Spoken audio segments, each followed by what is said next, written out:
UPSC 2026 civil service exam எப்படி apply பண்றதுன்றது இந்த வீடியோல பார்க்கலாம். ஆல்ரெடி நாம யூபிஎஸ்சியோட யூனிவர்சல் ரிஜிஸ்ட்ரேஷன் எப்படி பண்றதுன்றது பார்த்துருக்கோம். அது பார்க்காதவங்க இந்த டிஸ்கிரிப்ஷன்ல அதோட லிங்க் கொடுத்துருக்கேன், அதை செக் பண்ணிக்கோங்க. ஸோ இப்போ நம்ம யூபிஎஸ்சியோட சிவில் சர்வீஸ் எக்ஸாம் எப்படி அப்ளை பண்ணுறது பார்க்க போகிறோம். யூபிஎஸ்சின்னு கொடுத்தீங்கன்னா கூகுளில் யூபிஎஸ்சி ஆன்லைன் NEC.in வரும், அதை லாகின் பண்ணிக்கோங்க.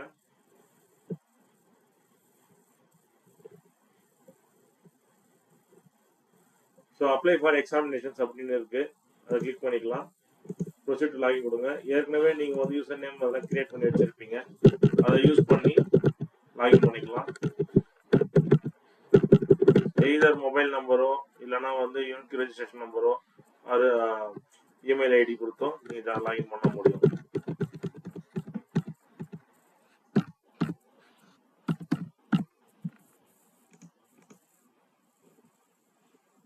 ஸோ லாகின் பண்ணியாச்சு. அப்ளை ஃபார் எக்ஸாமினேஷன்ஸ் கொடுத்துடலாம். கொடுத்தா இப்போதைக்கு கரெக்டாக சிவில் சர்வீஸ் எக்ஸாம் மட்டும் தான் ஓப்பனிங்கில் இருக்கு. ஸோ அதை நீங்கள் அப்ளை கொடுக்கலாம்.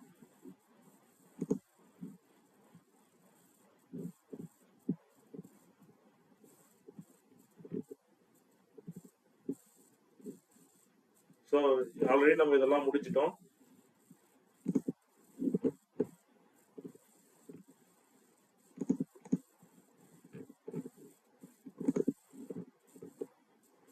ஸோ இது ஒவ்வொன்றும் கிளாஸிஃபை பண்ண சொல்லியிருக்காங்க. ஸோ வியூ கொடுத்தீங்கன்னா க்ளோஸ் பண்ணுங்க. ஸோ ஒரு டிக் மார்க் மாதிரி வரும், இது ரொட்டேட் ப்ராசஸ். ஸோ எல்லாமே டிக் மார்க் வந்துருச்சு. இப்போ நம்ம வந்து டிக்ளரேஷன் கொடுத்துட்டு கம்ப்ளீட் அப்ளிகேஷன் நம்ம பார்த்துட்டு க்ளோஸ் கொடுத்துட்டீங்கன்னா so log common application form profile and ப்ரொசீட்னு வரும், அது கிளிக் பண்ணிக்கலாம். அக்ரி அண்ட் ப்ரொசீட் கொடுங்க, எஸ் கொடுத்துருங்க. ஸோ சக்ஸஸ்ஃபுல் லாக்டு வரும். You can proceed to fill in the necessary pass civil service exams வந்துருச்சு. ஸோ எஜுகேஷன் குவாலிஃபிகேஷன் லெவல் கேட்டிருக்காங்க. Already pass the degree கொடுத்தீங்கன்னா ஸோ என்ன டிகிரி அந்த டீட்டெயிலாம் கேட்கும். ஸோ இது எதுக்காக அப்படின்னா இந்த ஒரே application civil services and Indian forest சர்வீஸ்க்கான ப்ரிலிமினரிக்காக கொடுத்துருக்கு.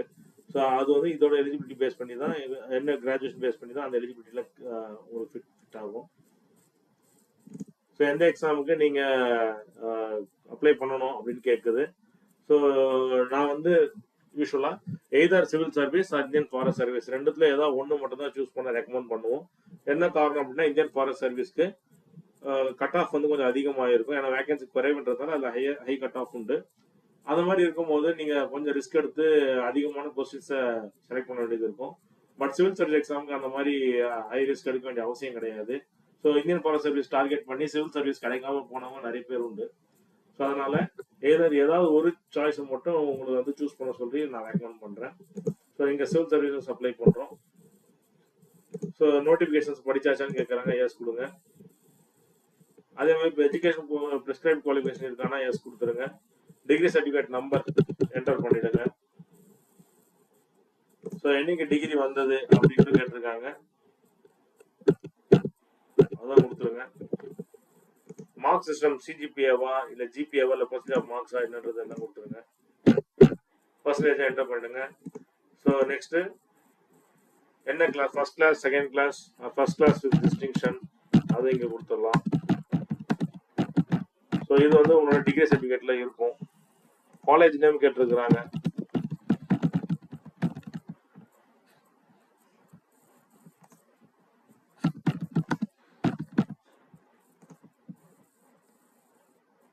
ஸோ யார் டிகிரி சர்டிஃபிகேட் கொடுத்துருப்பாங்கன்னு கேட்குறாங்க. ஸோ அது டிகிரி சர்டிஃபிகேட்டோட எண்டிங்கில் பார்த்தீங்கன்னா யார் இஷ்யூ பண்ணா அப்படின்னு அத்தாரிட்டியோட நேம் இருக்கும், அவரோட டிசிக்னேஷன் இருக்கும். டிசிக்னேஷன் மட்டும் தான் கொடுத்தா போதும். ஸோ ஃபுல் அட்ரஸ் வந்து அந்த எக்ஸாம்பிள் கண்ட்ரோலர் எக்ஸாமினேஷன் அவரோட அட்ரஸ் ஆல்ரெடி அவங்களே அட்ரஸ் கொடுத்துருக்காங்க, அந்த மாதிரி கொடுத்துடலாம். இல்லை மெட்ராஸ் யூனிவர்சிட்டினா மெட்ராஸ் யூனிவர்சிட்டியில் யார் கொடுத்துருக்காங்களோ அந்த காலேஜ் அட்ரஸ் கொடுத்தீங்கன்னா போதும், அதுதான் full address of issue authority. Back degree certificate upload பண்ண சொல்கிறாங்க.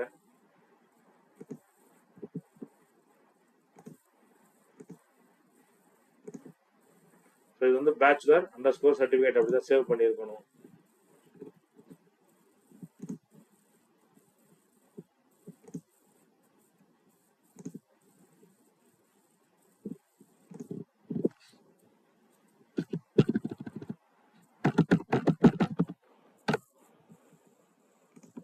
ஸோ அண்டர் ஸ்கோருக்கும் பக்கத்தில் இருக்க டெக்ஸ்டுக்கும் கேப் இருக்கக்கூடாது.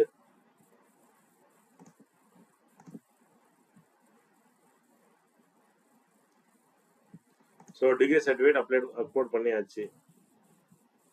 Do you have any basic education higher qualification applied from a foreign degree institution?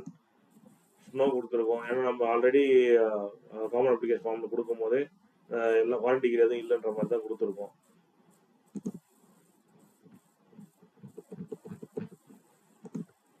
So இந்த பேஜ் சப்மிட் பண்ணிடலாம். நெக்ஸ்ட் சிவில் சர்வீஸ் எக்ஸாமினேஷன் எத்தனை அட்டம் கொடுத்துருக்கீங்கன்னு கேட்குறாங்க. எத்தனை அட்டம் இருக்கோ அதை கொடுத்துடலாம். ஸோ ஆல்ரெடி அந்த அட்டம் இல்லைன்ட்டு தான் நம்ம கொடுத்துருக்கோம் சிஐஎஃப்ல. அதுவே வந்து 0ன்னு எடுத்திருக்காங்க.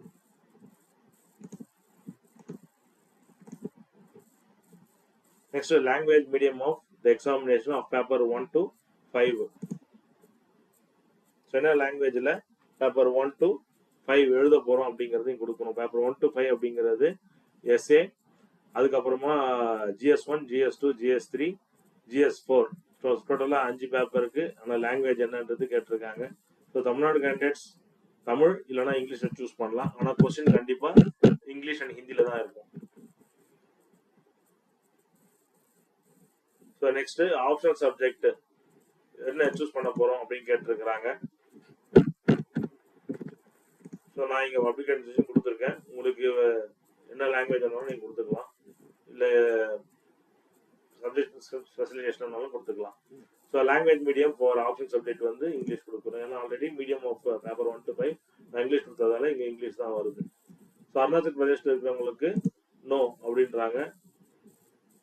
அதாவது இந்த 22 ஷெட்யூல் லாங்குவேஜஸ்ல ஒரு பேப்பரை நீங்க எழுதணும். ஸோ அந்த மாதிரி அருணாச்சல் பிரதேஷ், மணிப்பூர், மேகாலயாவில் இருக்கிறவங்க அது மாதிரி எழுத வேண்டிய அவசியம் கிடையாது. ஸோ அவங்க வந்து இன்கேஸ் அருணாச்சல் கேண்டிடேட்டா இருந்தாங்கன்னா எஸ் கொடுங்க, தமிழ்நாடு கேண்டிடேட்டா இருந்தால் நோ தான் கொடுக்கணும். ஸோ பேப்பர் ஏக்கு வந்து 22 ஷெட்யூல் லாங்குவேஜஸ் இருக்கு. இதுல ஏதாச்சும் ஒன்று கொடுக்கலாம். ஸோ இது வந்து இனிஷியலாக இது ஒரு மிஸ்டேக் இருந்தது. என்ன அப்படின்னா இங்கிலீஷ் கொடுத்துருந்தாங்க. இப்போ இங்கிலீஷை ரிமூவ் பண்ணியாச்சு. தமிழ் லாங்குவேஜ் சூஸ் பண்ணிக்கோங்க. இன்டர்வியூவில் என்ன லாங்குவேஜில் நீங்கள் இன்டர்வியூ அட்டெண்ட் பண்ண போறீங்கன்னு கொடுத்துருக்காங்க. எதர் ஹிந்தி, தமிழ் ஆர் இங்கிலீஷ் நீங்கள் வந்து கொடுத்துக்கலாம். ஏன்னா இங்கே என்ன லாங்குவேஜ் கொடுத்துருக்கீங்கன்றதை பொறுத்து இது ஃபீட்பேக் இருக்கு. ஸோ நம்ம என்ன ரெக்கமெண்ட் பண்றோம்னா இங்கிலீஷ் பேசுறது ரெக்கமெண்ட் பண்றோம். என்ன ரீசன்னா ஒரு கான்ஃபிடென்ட் ஆவரேஜா பேசினா கூட உங்களுக்கான கான்ஃபிடென்ட் அங்கே தெரியும். ஸோ அதனால இங்கிலீஷ் வந்து பெட்டர். நெக்ஸ்ட் சிவில் சர்வீஸ் எக்ஸாமினேஷனோட மெயின் சென்டர் எங்கன்னு கேட்குறாங்க. ஸோ நாங்கள் சென்னை கொடுக்குறோம்.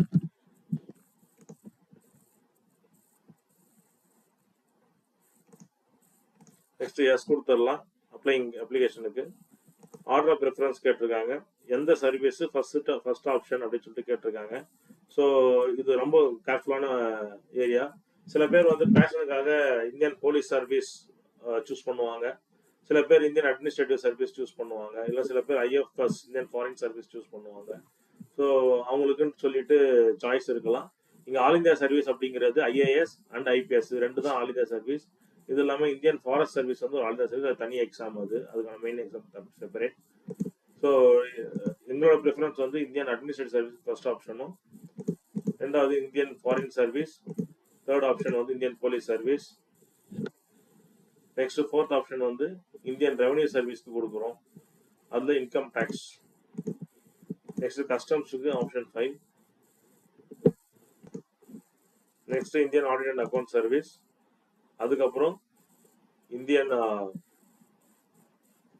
Civil account service, Indian corporate law service, Indian defence account service, Indian defence, Indian information service. So police, telecom, railway வந்து கொஞ்சம் லாஸ்ட் ப்ரிஃபரன்ஸாக கொடுங்க. ஏன்னா இட் இஸ் கெட்டிங் ப்ரைவேடைஸ்டு, அதனால ஒரு சேஃபர் சைடு.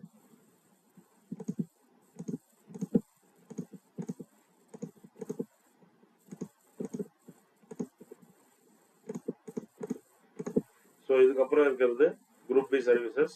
நீங்கள் ப்ரிஃபரன்ஸே கொடுக்கலனாலும் பிரச்சனை கிடையாது. ஃபார் எக்ஸாம்பிள் சில ஸ்டூடெண்ட்ஸ் வந்து ஆர்பிஐயில் அசிஸ்டன்ட் மேனேஜராக இருக்காங்க. ஸோ அவங்கலாம் வந்து ஆல்ரெடி ஐஆர்எஸ் ரேங்க்ல தான் இருக்கிறதுனால வெறும் ஐஏஎஸ் மட்டும் கொடுத்து அவங்க கிடைச்சி ஜாயின் பண்ணுவாங்க. அந்த மாதிரி கேண்டிடேட்ஸ் நாங்கள் பார்த்துருக்கோம். ஸோ வேணான்னும் போது நாட் அப்டேட் கொடுத்துடலாம். உங்களுக்கு ஓகேனா ஸோ இதையும் கொடுக்கலாம், தப்பு இல்லை.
ஸோ ஃபாதர் கான்ஸ்டபிள் போஸ்ட்ல இருக்காருன்னா நோ கொடுத்துடலாம். ஆர்ம்டு பேராமிலிட்டரி இருந்தாங்கன்னா எஸ் கொடுங்க, இல்லைன்னா நோ கொடுத்துருங்க. எம்எல்ஏ எம்பியா இருந்தாங்க அப்படின்னா, இல்லை கவர்னராக இருக்காங்க, பிரசிடண்டா இருக்காங்கன்னா எஸ் தான் கொடுக்கணும்.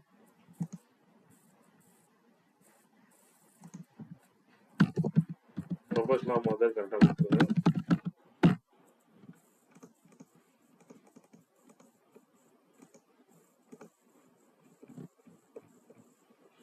ஸோ இன்கெப்பாசிட்டேஷன் அப்படின்றது டிபார் பண்ண ஜாப்ல கவர்மெண்ட் சர்வீஸ் வந்து டிபார் பண்ணாங்கன்னா இன்கெப்பாசிட்டேஷன், அதனால நான் கொடுக்கல. மதர் கான்ஸ்டபிள் போஸ்ட் இருக்காங்கன்னா நோ கொடுத்துருக்கேன்.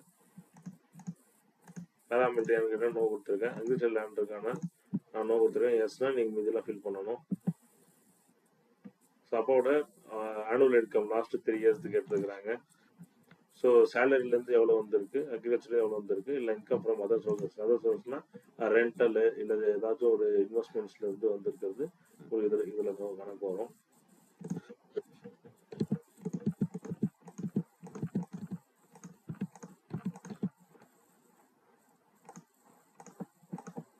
இன்கம் டேக்ஸ் ரிட்டர்ன் ஃபைல் பண்ணுறாங்கன்னா எஸ் கொடுங்க, இல்லைனா நோ கொடுத்துடலாம்.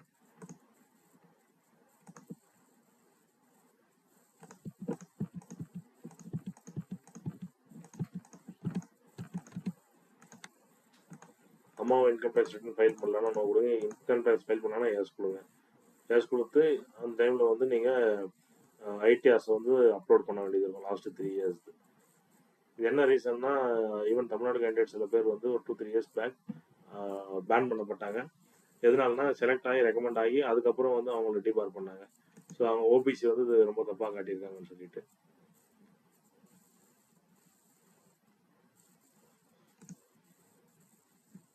ரெண்டாவது எக்ஸம்ஷன் லிமிட் அப்படின்னு சொல்லிட்டு ஒரு ஸ்டேட்டுக்கும் இருக்கு. என்னன்னா ஒரு 30 ஏக்கர்ஸ் மேலே லேண்ட் இருந்ததுன்னா அதெல்லாம் எக்ஸம்ஷன் சொல்லிட்டு சொல்லுவாங்க. ஸோ அந்த மாதிரி ஏதாவது எக்ஸம்ஷன் லிமிட் இருந்ததுன்னா எஸ் கொடுங்க, இல்லைன்னா நோ கொடுத்துடலாம்.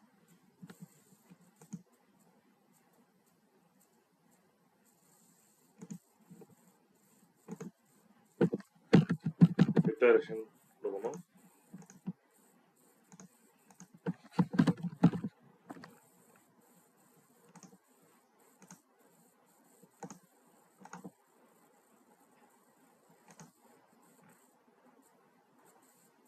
ஸோ கேண்டிடேட்டோட பேக்ரவுண்டு என்ன அப்படின்னு கேட்டிருக்காங்க.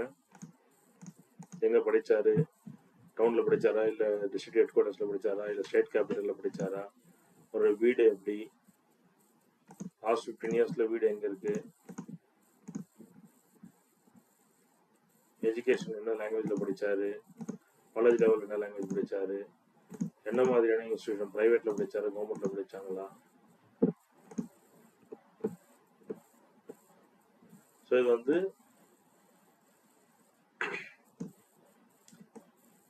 ரொட்டீன் இன்ஃபர்மேஷன் வாங்குறதானே தவிர செலெக்ஷன் ப்ராசஸ் எந்த வகையில் அஃபெக்ட் ஆகாது அப்படின்னு சொல்லிட்டு கொடுத்துருக்காங்க. பட் இருந்தாலும் ஒரு ஆக்சுவல் டீட்டெயில் அதை கொடுங்க. அதே மாதிரி அகாடமிக் டிசிப்ளின் என்ன, இன்ஜினியரிங் கொடுங்க. போஸ்ட் கிராஜுவேட் இருக்குது அது சில பேருக்கு அப்படி விட்டுடலாம். ஸோ கிராஜுவேட் லெவலில் என்ன எக்ஸாம் பாஸ் பண்ணீங்க, என்ன சப்ஜெக்ட்ஸ் பாஸ் பண்ணீங்க அப்படிங்கிறது கொடுத்துடலாம். ஒரு சர்வே மாதிரி இதை யூஸ் பண்ணுறாங்க. இது வந்து சின்ஸ் 2014-15 பண்ணிட்டு இருக்காங்க.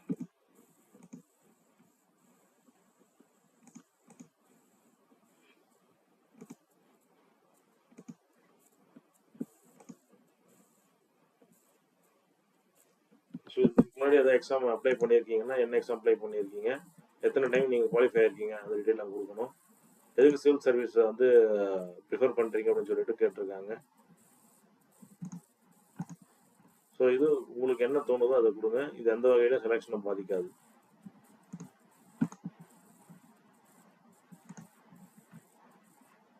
நெக்ஸ்ட் பேரண்ட்ஸோட பேக்ரவுண்ட் கேட்குறாங்க.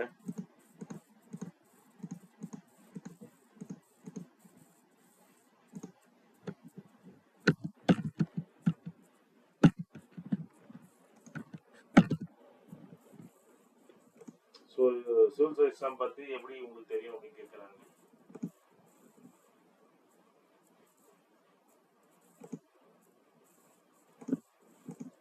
ஸோ எப்படி உங்களுக்கு வந்து கோச்சிங் அட்டன் பண்ணீங்க, எங்கே அட்டன் பண்ணீங்க, ஆர்டர் பண்ணி கொடுக்கலாம்.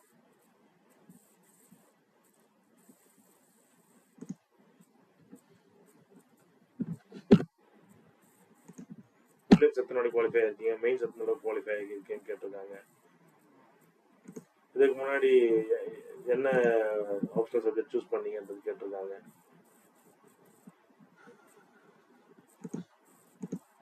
அதே மாதிரி நீங்கள் படிச்சிருக்கக்கூடிய ஆப்ஷனல் சப்ஜெக்ட்டுக்கும் இப்போ நீங்கள் காலேஜில் படித்த டிகிரிக்கும் சம்மந்தம் இருக்கான்னு கேட்குறாங்க. அப்படி டிஃப்ரென்ஸ் இருக்கா, என்ன எதனால இதை சூஸ் பண்ணீங்க அப்படின்னு கேட்டிருக்காங்க.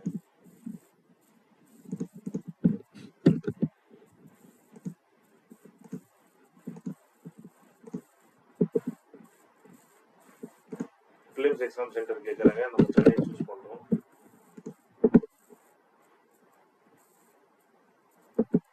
ஸோ இது வந்து சின்ஸ் 2016 இருந்து ஒரு பாலிசி டிஸ்கஷன் இருக்குது. அதாவது என்னன்னா, இப்போ இன்டர்வியூ போயிட்டு செலக்ட் ஆகாத கேண்டிடேட்டோட டேட்டாவை ப்ரைவேட் அண்ட் கவர்மெண்ட் பிஎஸ்யூஸ்க்கு கொடுப்பாங்க. ஸோ அது மூலிமா அவங்களை ரெக்ரூட் பண்ணுறதுக்கு ஒரு பாசிபிலிட்டி இருக்குது. ஸோ அதில் உங்கள் நேம் கொடுக்கலாமா அப்படின்னு கேட்டிருக்காங்க. எஸ் கொடுங்க.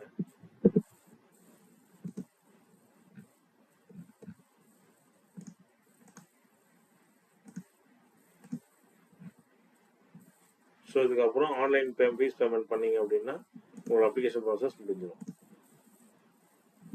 தேங்க்யூ. குருஷேத்ரா குருஷேத்ரா குருஷேத்ரா குருஷேத்ரா குருஷேத்ரா குருஷேத்ரா